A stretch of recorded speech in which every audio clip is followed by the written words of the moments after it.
Pemeriksaan Rifa Kotrunida dengan NIM C2086201030, Muhammad Ridwan dengan NIM C2086201135, dan Rima Nurdiani dengan NIM C2086201079.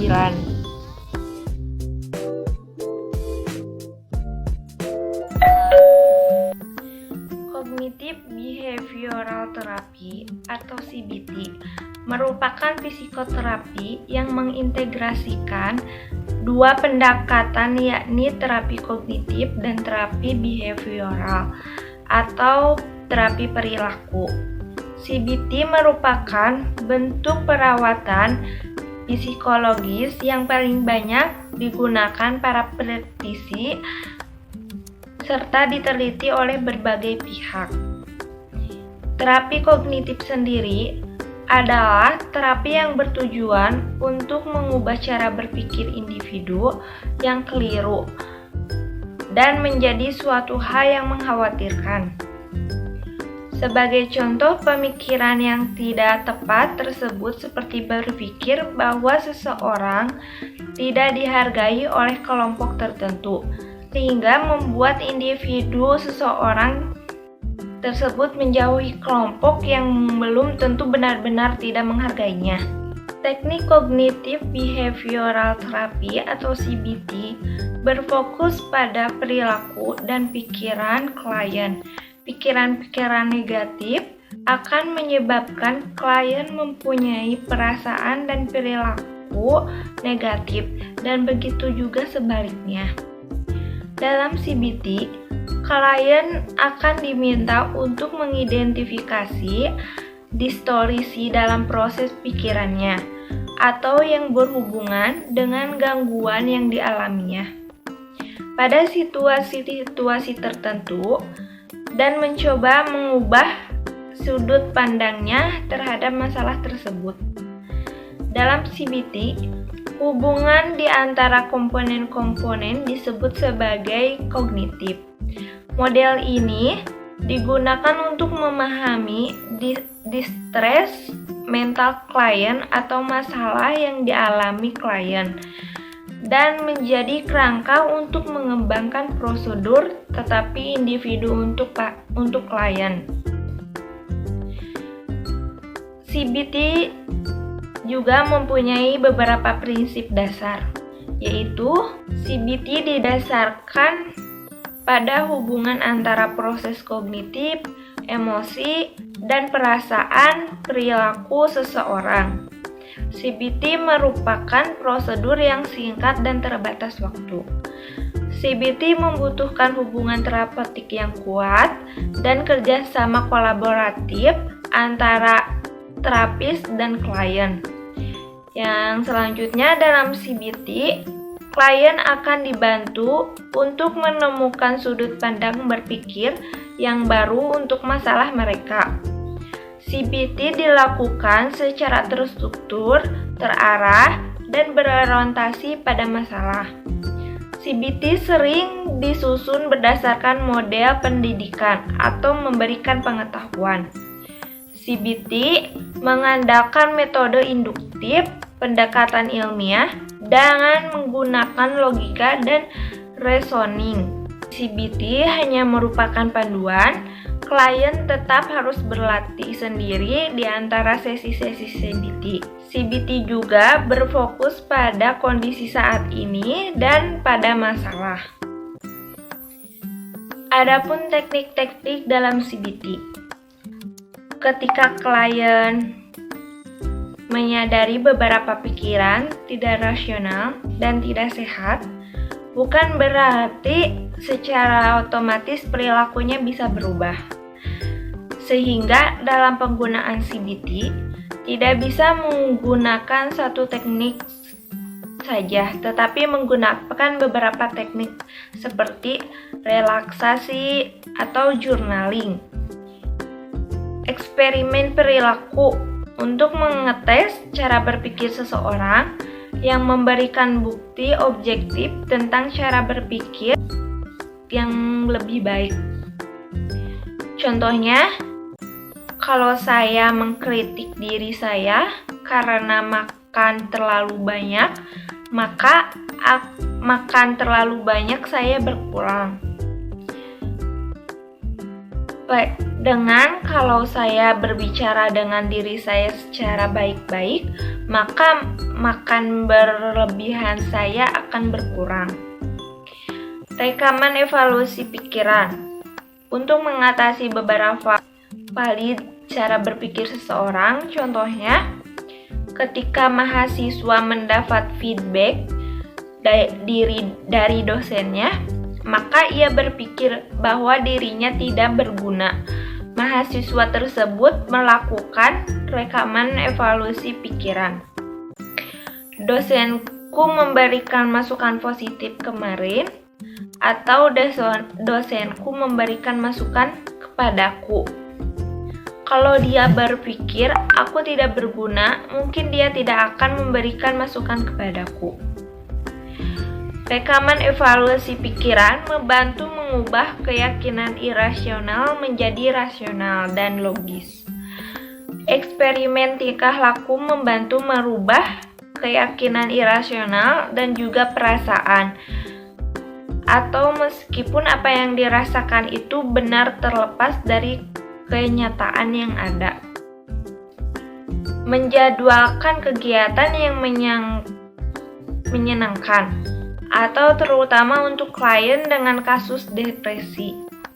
Jadwal kegiatan harian memberikan perasaan mampu menguasai, mengatur, dan kepuasan akan pencapaiannya. Hal ini bisa dibantu seseorang berpikir negatif. Yang selanjutnya, desensitisasi sistematis. Perlahan-lahan mendekati objek atau sesuatu yang menjadi sumber masalah klien, atau dimulai dari hal yang kurang menakutkan atau mencemaskan ke hal yang paling mencemaskan atau menakutkan. Teknik implosif mengarahkan klien untuk membayangkan situasi simulasi yang mengancam seseorang secara berulang-ulang karena dilakukan secara terus-menerus. CBT diarahkan pada modifikasi fungsi berpikir, merasa, dan bertindak dengan menekankan peran otak dalam menganalisa, memutuskan, bertanya, bertindak, dan memutuskan kembali dengan mengubah status pikiran dan perasaannya. Konseli diharapkan dapat mengubah tingkah lakunya dari negatif menjadi positif. Berdasarkan paparan definisi mengenai CBT, maka CBT merupakan pendekatan konseling yang menitik beratkan pada restrukturisasi atau pembenahan kognitif yang menyimpang akibat kejadian yang merugikan dirinya, baik secara fisik maupun psikis. CBT merupakan konseling yang dilakukan untuk meningkatkan dan merawat kesehatan mental.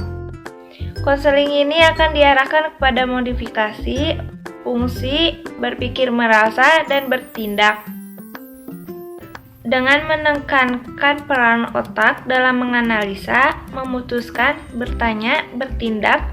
Konseli diharapkan dapat mengubah tingkah lakunya dari negatif menjadi positif. Konseling ini akan diarahkan kepada modifikasi fungsi berpikir, merasa, dan bertindak dengan menekankan otak sebagai penganalisa, pengambil keputusan, dan bertanya, bertindak, dan memutuskan kembali. Sedangkan pendekatan pada aspek behavior diarahkan untuk membangun hubungan yang baik antara situasi permasalahan dengan kebiasaan mereka dari mereaksi permasalahan. Tujuan dari CBT yaitu mengajak individu untuk belajar mengubah perilaku, menenangkan pikiran dan tubuh sehingga merasa lebih baik, berpikir lebih jelas, dan membantu membuat keputusan yang tepat.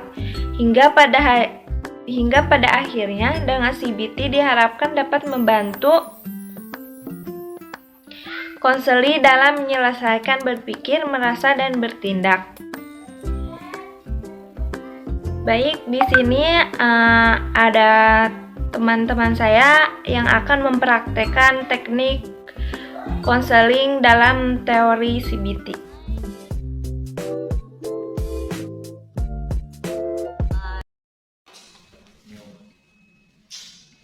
Assalamualaikum. Waalaikumsalam, silahkan masuk. Ya, Halo, apa kabar? alhamdulillah baik. Kakak gimana kabarnya? Alhamdulillah baik juga. Apakah benar ini dengan Ridwan? Iya kak.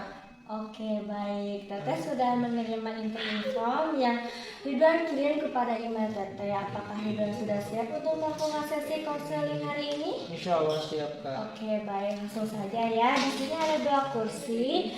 Silakan Ridwan pilih kursi mana yang menurut Ridwan terlihat seperti nyaman saat melakukan sesi konseling. Silakan. Yang ini aja kak. Oke, silakan duduk. Terima kasih kak. Di sini tersisa 1 kursi ya. Ya, Langsung aja Teteh duduk ya. silakan. Apakah udah nyaman?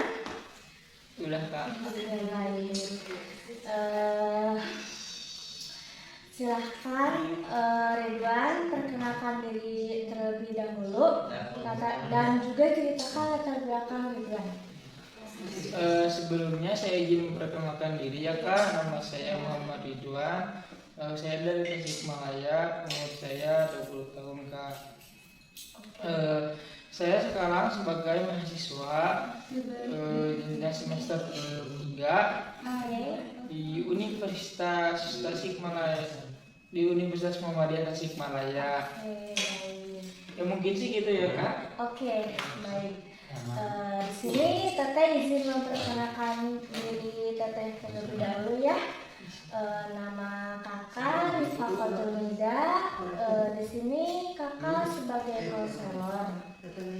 Oke, apakah Ridwan sebelumnya pernah melakukan sesi konseling? Belum kak. Belum. Ya. Oke, baik. Di sini Teteh akan menjelaskan ya konseling itu apa.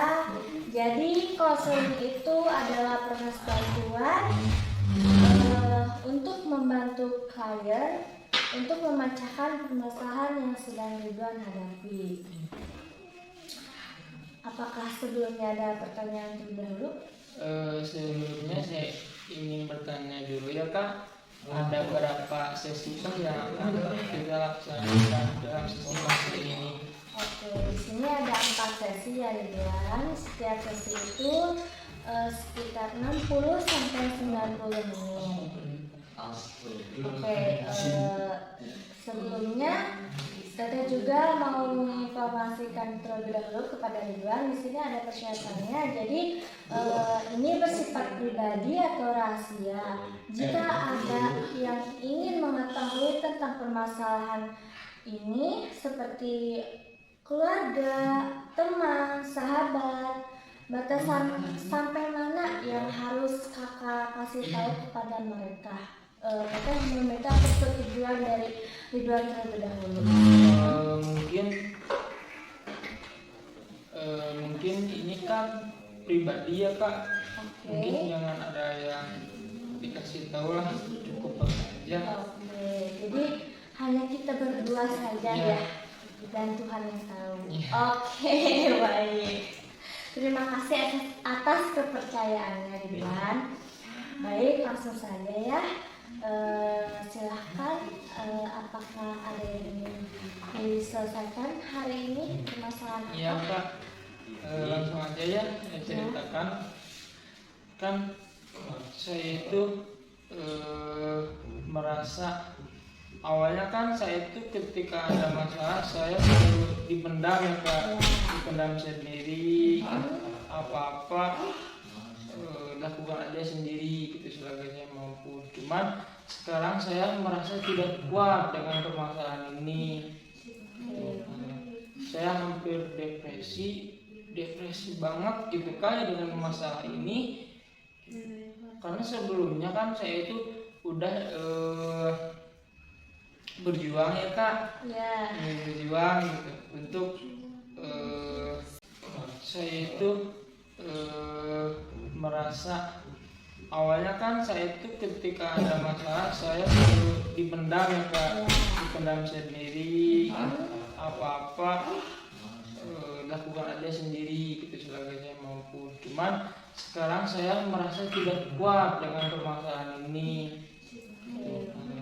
Saya hampir depresi banget gitu Kak dengan masalah ini. Oke, baik. Bagaimana perasaan kamu sekarang? Jadi saya merasa depresi, frustasi dengan kehidupan saya sekarang Kak. Iya. Jadi Ridwan merasa depresi, frustasi apa yang telah Ridwan alami selama ini. Iya Kak, gitu kan awalnya saya itu kan kuliah ya Kak. Ya. Saya kuliah, saya ingin membanggakan orang tua saya, gitu, ingin membuktikan pada orang tua saya bahwa saya bisa membanggakan orang tua saya. Namun saya sekarang malah di DO gitu Kak. Oh, di DO.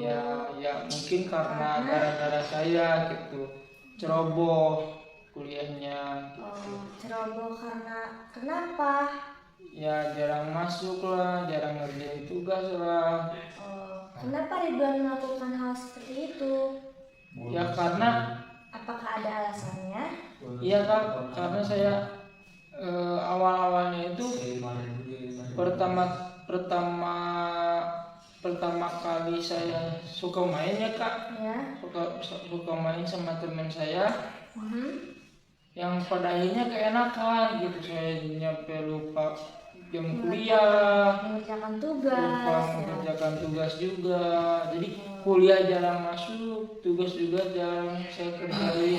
Oh, oke. Sampai pada akhirnya saya di DO. Oke.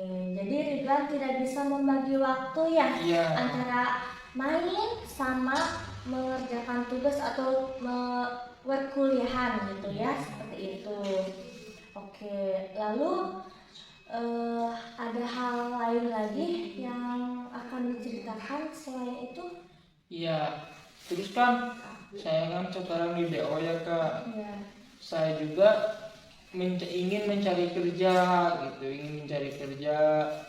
Cuman sampai sekarang saya tidak mendapatkan pekerjaan atau tidak ada lowongan kerja gitu. Oh, Jadi belum saya juga mendapatkan. belum. Jadi saya juga pengangguran gitu Kak sekarang. Nah, Ya. setelah di DO itu Iya. pengangguran.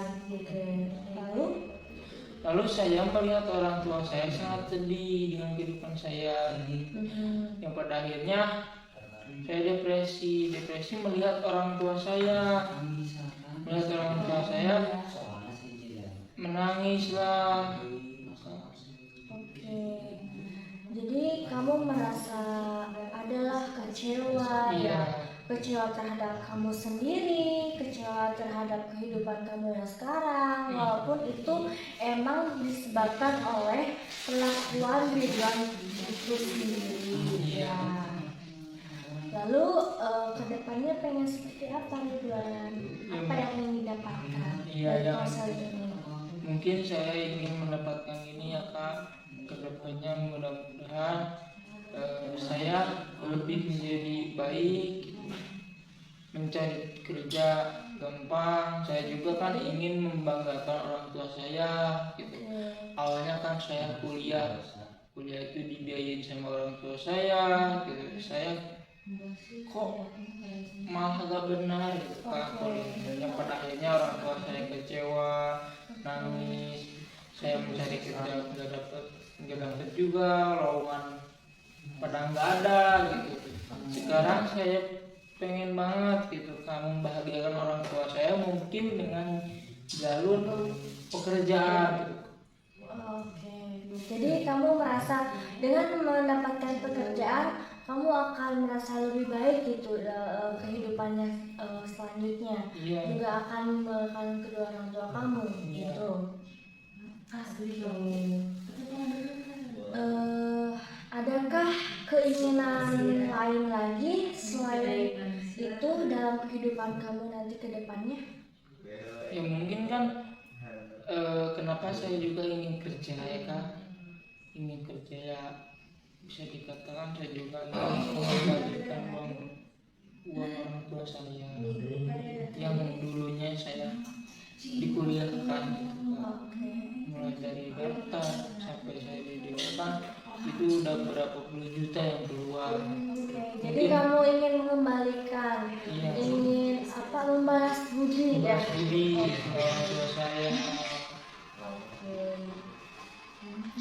Kemudian adakah hal yang ingin atau adakah hal yang mengganggu aktivitas kamu hari ini gitu? Seperti terlihat dengan permasalahan kamu sekarang itu, apakah ada hambatan lainnya? Mungkin saya juga merasa terhambat gitu, karena di keluarga saya itu bukan saya saja gitu kan. Saya juga mempunyai adik, harus disekolahkan juga. Jadi dikarenakan uang yang harusnya itu sama rata ya sama saya, malah habis sama saya gitu.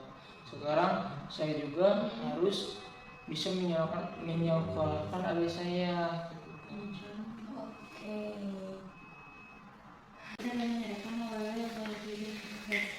baik Ridwan. Adakah dampak yang terjadi pada kehidupan Ridwan sekarang? Ada ya tadi, ketika saya dihadapkan dengan permasalahan seperti ini, saya harinya itu mabuk-mabukan, Ya. judi, apalah, yang pada intinya yang lebih saya lakukan itu mabuk-mabukan aja.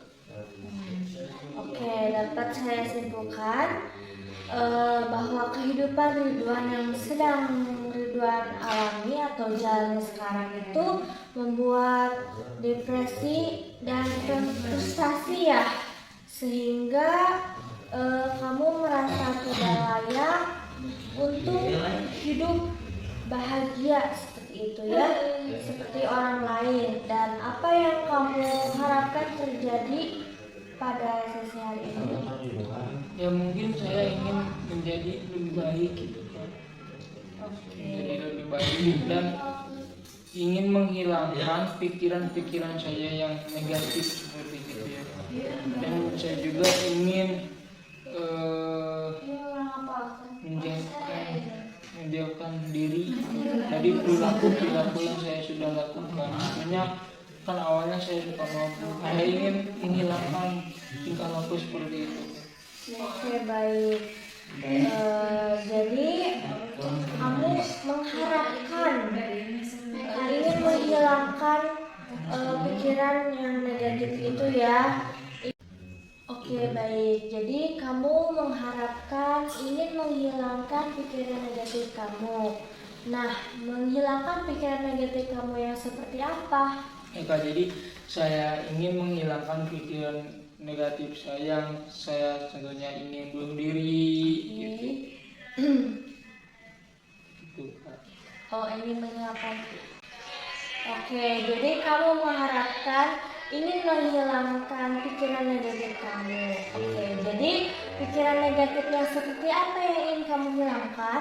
Ya, yang saya ingin hilangkan itu seperti saya ingin bunuh diri, menghilangkan pikiran-pikiran buruk saya yang dikarenakan saya tidak mempunyai pekerjaan gitu.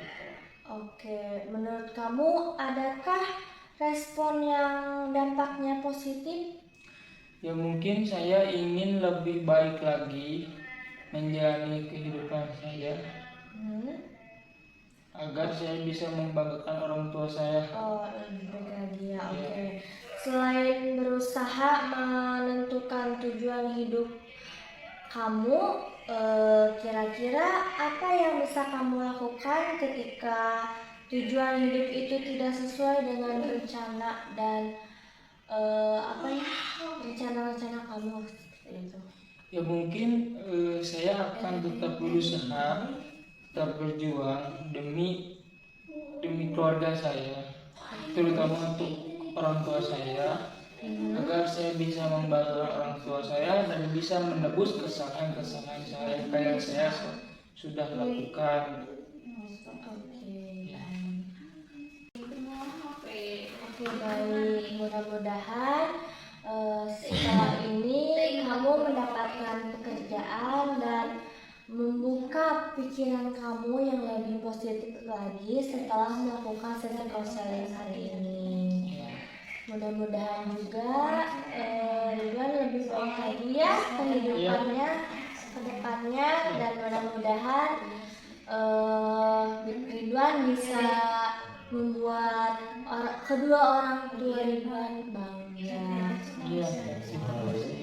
Tetap semangat ya menjalani hidup ini. Jangan ada pikiran negatif yang seperti ingin bunuh diri ataupun pikiran depresi atau frustasi hal yang lain, karena itu akan merugikan diri kamu sendiri. Iya, baik. Terima kasih ya Kak atas konselingnya ini. Alhamdulillah saya juga sudah terbuka pikiran-pikiran untuk kedepannya seperti apa. Sudah ada gambarannya gitu ya? Iya, sudah ada gambarannya. Oke. Lalu perasaan kamu sekarang bagaimana setelah melakukan sesi konseling ini?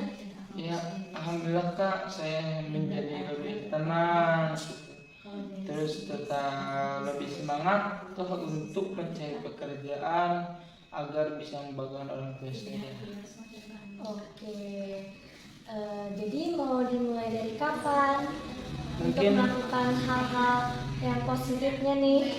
dari besok aja. Oh, besok bukan Pulang hari dari ini. sini. Oh, oke, pulang dari sini. Dari sini saya langsung kerjakan semua. Oke, dimulai dari Sekarang iya, rencananya seperti apa? mencari pekerjaan agar bisa membanggakan orang tua saya, Kak. Iya, seperti apa itu? Seperti Dimulai dengan jogging. Oke, baik Ridwan, sesi konseling kita hari ini sudah selesai ya. Gak ada lagi sih apapun, tapi kalau misalkan hari ini Ridwan ingin ada yang diceritakan atau di-sharing kepada kakak, boleh silahkan ceritakan, jangan takut, jangan sungkan juga ya. Iya, Kak. Oke, silahkan, apakah ada yang ingin diceritakan atau dicurhatkan kepada kakak? Mungkin ini mah maksudnya ke pribadi juga ya, Kak. Oh, oke, baik, Tentang silahkan. saya dengan si dia. Oh, si dia, dan dengan someone yang spesial.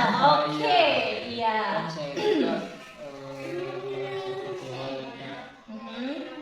Kok setiap saya kok kenapa sih gitu pada saya tuh selalu menanyakan begini, Kak, kamu itu kemana aja, Ya, kamu ada kabar, terus lalu bertanya gini, kamu sudah tidak suka lagi sama saya, kalau kamu emang tidak suka ya udah kita udahan. Padahal kan saya itu selalu berjuang gitu, Kak. Iya, saya tahu gitu, Kak, saya orangnya friendly gitu, dekat sama siapa. Saya juga tidak menekan kepada pacar saya untuk tidak main memarahkan laki-lakinya, saya tidak pernah menekan itu. Bahkan saya mah udah sok lakuin aja karena itu masuknya ke sosial pribadi kamu. iya. Jadi kamu membebaskan pacar kamu untuk silahkan mau berteman atau mau main dengan siapapun gitu, asal kamu atau pacar kamu harus menghargai adanya kamu. Iya. Itu kamu nggak melarang apapun, hal apapun yang pacar kamu lakukan, tapi kamu cuma pengen dihargai sama pacar kamu. Iya. Karena pacar kamu sering mengabaikan kamu ya sepertinya. Iya, Kak. Dan sering tidak menghargai kamu ya. Iya, Kak. Jadi saya itu seolah-olahnya dianggap apa gitu. Padahal kan saya kan bukan jalan, bahkan semua nggak ada larang-larangan. Ya mungkin tahu batasan aja lah gitu, gitu aja. Saya juga tahu batas gitu kan, saya lagi bersama rekan-rekan kawan saya. Oke, baik. Jadi posisinya kamu sama pacar kamu itu LDR ya? Iya, Oke, LDR mana? Sama mana? sama yang di sana kak, jauh. Maksudnya Tasik dengan Jogja. Jogja. Oh, jauh juga Iya. ya. Oke. Jadi kan saya nggak tahu gitu harian itu gimana. Oh, kan saya juga tidak tahu. Tidak kan ya kak, sehari-harinya seperti apa. Dia juga tidak tahu kan sehari-harinya saya seperti apa. Tapi kok kenapa dia itu selalu bilang, oh, kamu tuh masih mau gak sama aku? Bahkan dia bicara gini, kalau kamu udah tidak mau, ya udah kita udah. Kok selalu bilang gitu kak. Oh, oke. Mungkin itu kemungkinan ada laki-laki lain sih kalau kata kakak. Maybe ya. Ya. Karena kalau misalkan seseorang yang ingin mempertahankan itu, dia juga pasti bakalan mau gitu mempertahankan kalau misalkan dianya masih ada perasaan sama kamu. Soalnya kalau mau sama mau itu pasti akan saling mempertahankan. Tapi kan ini kelihatan dari sisi kakak ya, mungkin kelihatannya Ridwan yang berjuang sendiri seperti itu. Iya. Iya. Tapi saya bukan dulu sama kak, emang kenyataan seperti itu kak. Iya. Saya berjuang sendiri, tapi kalau dibilangin kamu kemana aja, Oke. kamu itu serius atau enggak gitu. Soalnya saya yang disalahkan kak. Tapi kalau misalkan chattingan sama dia gimana? Lancar Iya. apa gimana? Ya jarang gitu kak. Jadi Jarang kalau juga. saya nggak ngechat, dia tidak ada ngechat gitu. Alasannya Ya saya juga nggak tahu gitu kak, alasannya kenapa dia bilang seperti itu. Jadi enaknya gitu. Bahkan saya kurang apa gitu. Berjuang kan saya udah, ya mungkin saya segitu adanya gitu. apakah ada yang ingin cerita lain selain itu? Mungkin udah nikah. Oh, ya, oke, baik. Terima kasih Ridwan untuk waktunya. Kakak mohon maaf bila ada kesalahan atau kata-kata yang kurang berkenan kepada Ridwan. Ya. Terima kasih ya. Iya kak. Oke.